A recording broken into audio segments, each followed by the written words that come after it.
Bienvenue à la capsule sur les tableaux de jetons, la 6e capsule sur les stratégies gagnantes préparée par l'équipe des consultants notices pour le conseil. La prochaine capsule est inspirée de la ressource L'utilisation des supports visuels dans le milieu scolaire pour mieux intervenir auprès des élèves. Elle est disponible en format PDF si vous voulez le feuilleter plus précisément. Nous vous invitons maintenant de prendre un moment pour lire la reconnaissance des territoires sur lesquels nous travaillons.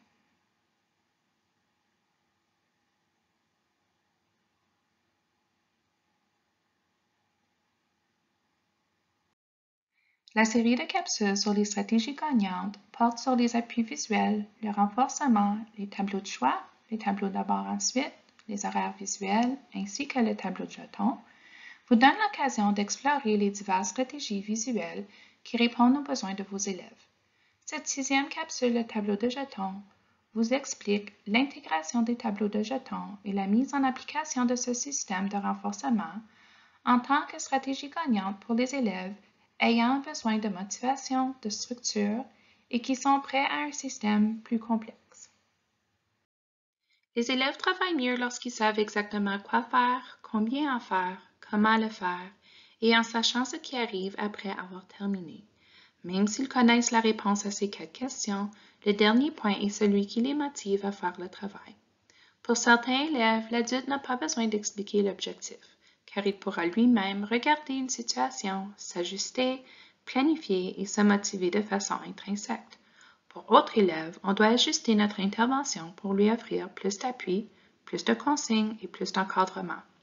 Bien que la motivation soit une habileté intrinsèque, les élèves ayant des besoins particuliers peuvent avoir besoin d'un renforcement plus concret et puissant pour comprendre le lien qui existe entre le comportement et la récompense. Le système de jetons ou un tableau de jetons devient un appui puissant pour ces élèves qui ont besoin un peu plus d'appui. Le tableau de jetons, également connu sous le nom de système de renforcement de jetons ou système de jetons, augmente le comportement attendu et l'apprentissage en utilisant des appuis visuels pour aider l'élève à suivre son progrès. Votre élève accumulera des jetons en démontrant le comportement ciblé et ces jetons peuvent ensuite être échangés contre des récompenses appelées des renforçateurs. Le système de jetons est un outil puissant ou stratégie puissante qui a un impact positif sur la motivation, le progrès et le comportement de l'élève. Un tableau de jetons peut être personnalisé pour un élève selon un comportement cible ou pour un groupe classe selon les divers besoins de la salle de classe. Pourquoi utiliser un tableau de jetons? Ce système de renforcement offre sous forme de représentation visuelle le progrès de l'élève ainsi que la récompense qu'il recevra. Celui-ci appuie à l'adaptation en morcellant la tâche ou à la décomposition de la tâche en plus petites étapes. Pour certains élèves, cette stratégie est essentielle dans l'engagement et la motivation face à une tâche. L'élève qui démontre des défis de planification, d'initiation à la tâche, de persévérance et de motivation peut bénéficier de l'appui offert en décortiquant une tâche et en assurant sa persévérance dans n'importe quelle situation. En décortiquant ou morcelant les actions et tâches en plus petites unités, elles deviennent plus faciles à gérer initialement et développent à la longue des habiletés liées à l'autogestion et l'autonomie chez l'élève dans divers contextes. Pour utiliser le système de jetons, vous aurez besoin d'un seul comportement cible qu'on vise à accroître chez l'élève pour assurer son succès. Il faut ensuite choisir le type de jeton et combien de points à accumuler. En commençant plus petit, on peut augmenter le nombre de points à accumuler lorsque l'élève démontre le comportement cible plus fréquemment. Il faut aussi offrir un menu d'objets, d'activités ou de privilèges en lien avec les intérêts de l'élève qui lui sont des renforçateurs positifs. Ces renforçateurs devraient être des renforçateurs puissants et motivants pour l'élève afin d'accumuler des jetons. Par exemple, un élève qui travaille pour accumuler 3 jetons pour recevoir 3 minutes dans la salle sensorielle serait moins motivé que s'il accumule 3 jetons pour 10 minutes à jouer avec son jeu préféré sur son iPad. Il est préférable d'avoir une grande variété de renforçateurs afin de garder votre élève intéressé et motivé. Ceci peut être fait en utilisant un tableau de choix. Pour plus d'informations, veuillez visionner la 3e capsule dans cette série intitulée Tableau de choix. Il est suggéré d'individualiser et personnaliser les types de tableaux de jetons ou de systèmes pour les élèves. Voici quelques exemples différenciés de systèmes de jetons qui ajoutent un élément amusant et personnalisé. Afin d'augmenter l'avantage visuel, il est possible sinon recommandé de créer un tableau en lien avec le renforçateur ou l'intérêt de l'élève en vedette. Par exemple, si vous utilisez des autocollants, utilisez les autocollants du personnage de dessin animé préféré de votre élève. Les jetons acquièrent leur pouvoir en étant échangeables pour les éléments qui renforcent et le tableau devient aussi le renforçateur. On voit dans le tableau de pizza les choix de renforçateurs ainsi que le thème de pizza est un renforçateur possible. Il est important à noter que l'inverse pourrait être vrai si l'élève a une aversion à certains objets ou aliments. Parce que l'adulte et une grande majorité des élèves aiment la pizza, ne veut pas dire que la pizza est un renforçateur automatique pour l'élève. Il se peut que la pizza soit un aliment qu'il n'aime pas et le tableau de jetons n'est donc pas efficace pour cet élève. Il faut toujours assurer que le choix est fait en collaboration avec l'élève ou la personne qui connaît mieux l'élève. Voici autre exemple. Vous pouvez voir que les systèmes de jetons diffèrent selon les besoins, sont différenciés selon les intérêts de l'élève, sont variés et indiquent le renforçateur ou « Je travaille pour ».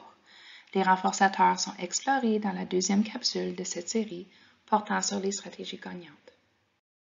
Une fois que l'équipe école a décidé qu'un système de jetons serait bénéfique pour un élève selon son profil et en fonction de ses capacités, il est temps de mettre en œuvre le système. Il est important de ne pas simplement assumer que devant un tableau de jetons, l'élève saura quoi faire et qu'il fera le lien qu'il travaille pour un renforçateur. Parfois, l'élève peut participer dès le début à cette mise en œuvre et parfois il est mieux que l'adulte prépare le matériel pour ensuite le présenter à l'élève. Avant de commencer, il est important d'enseigner de façon explicite le système en donnant le pourquoi, le quoi, le qui, le comment et en assurant de modéliser la mise en œuvre du système avec l'élève. Les prochaines diapos vous présenteront étape par étape la mise en œuvre du tableau de jetons. Il est important de bien définir le comportement que vous voulez cibler lors de la présentation du tableau de jetons. Assurez-vous que ce comportement soit observable par tous les intervenants de l'élève. Il faut sélectionner les jetons qui motiveront l'élève, qui seront faciles à manipuler et transporter. Bref, choisissez des jetons qui peuvent être gérés rapidement et facilement. Pratiquement tout ce qui est visible et dénombrable peut être utilisé comme jeton dans ce type de programme de renforcement. Les exemples incluent des jetons de poker, des autocollants, des images plastifiées, des petites roches, des jetons binômes, un tampon de bingo, des étampes et ainsi de suite. Il est aussi important de prendre en compte l'âge et le niveau de développement de l'élève lors de l'identification des jetons. Par exemple, il peut être plus approprié d'utiliser un simple crochet ou une étoile avec un élève plus vieux. D'un autre côté, un intervenant peut utiliser un tableau où l'élève place des images ou des photos de son personnage préféré comme jeton. Déterminer le meilleur renforçateur est primordial, comme nous l'avons déjà expliqué. On peut offrir un renforçateur ou on peut offrir un choix selon l'élève. En offrant un choix, l'élève augmente son implication dans le processus. Vous pouvez utiliser un tableau de choix pour aider l'élève à visualiser ses renforçateurs. Placez une illustration bien vue sur le tableau de jetons. Pour plus d'informations sur les tableaux de choix, veuillez consulter la capsule 3 de Stratégie gagnante. Il est essentiel que l'élève sache explicitement le renforçateur. Vous ne pouvez pas lui dire, par exemple, « On verra lorsque tu auras terminé de remplir le tableau ». L'élève va rarement bien répondre à ce genre de consignes et vous aurez possiblement à gérer des comportements perturbateurs qui vont à l'encontre du but du système. En utilisant des mots simples et concrets, expliquez bien à l'élève la façon de réussir à obtenir les jetons. Par exemple, quand tu lèves la main pour répondre à la question, tu vas recevoir un jeton. Après 5 jetons, tu recevras la voiture. Ensuite, selon le profil de l'élève, modélisez le comportement attendu. Montrez à l'élève ou modélisez à l'élève un contre-exemple de ce qu'il arrive quand il ne fait pas le comportement attendu ou qu'il démontre un comportement inattendu.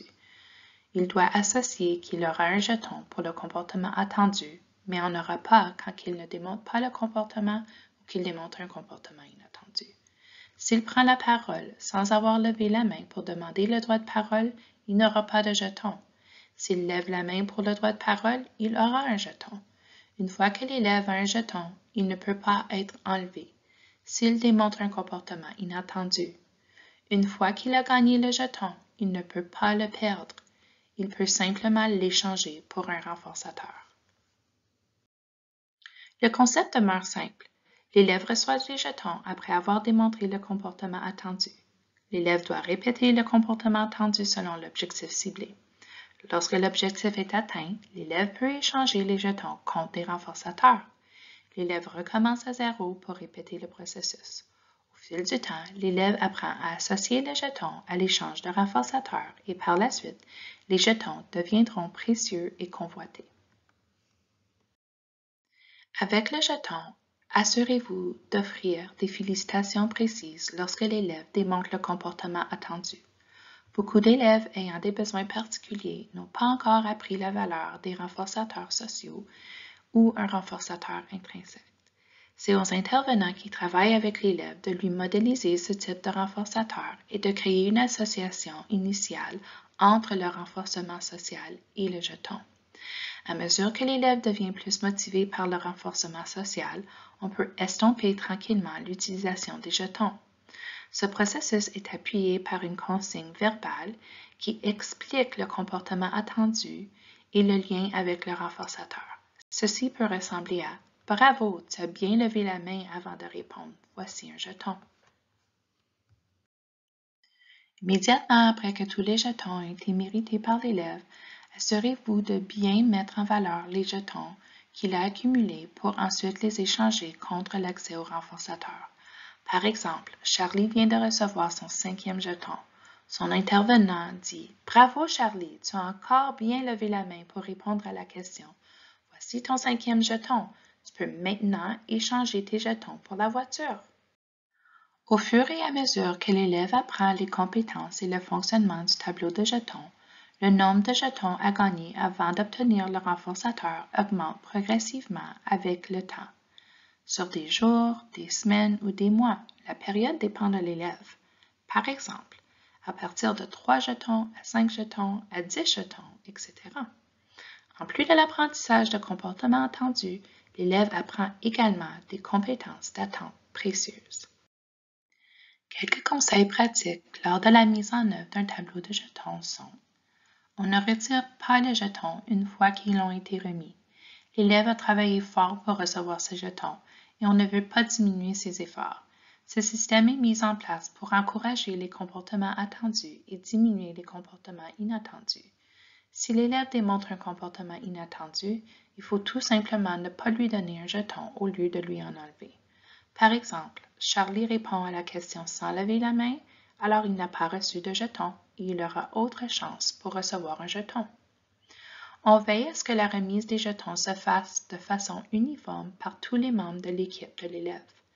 On s'assure que le renforçateur répond à la difficulté de la tâche. S'il s'agit d'une tâche particulièrement difficile, le renforçateur doit être assez puissant pour motiver l'élève à l'accomplir. On associe toujours des félicitations verbales à la récompense, puisque l'objectif au fil du temps consiste à estomper les renforçateurs tangibles et offrir à l'élève un renforçateur plus naturel comme des félicitations. Merci d'avoir visionné la capsule sur les tableaux de jetons qui vous offre un guide détaillant l'utilisation et les mesures pratiques à suivre pour mettre un tableau de jetons en place. Nous vous invitons à visionner les autres capsules de la série de stratégies gagnantes si vous ne l'avez pas déjà fait, afin de vous familiariser avec les divers types d'appui possibles en milieu scolaire, ainsi que les méthodes requises pour assurer leur utilisation. Assurez-vous de bien remplir le formulaire Forms à la fin de cette présentation.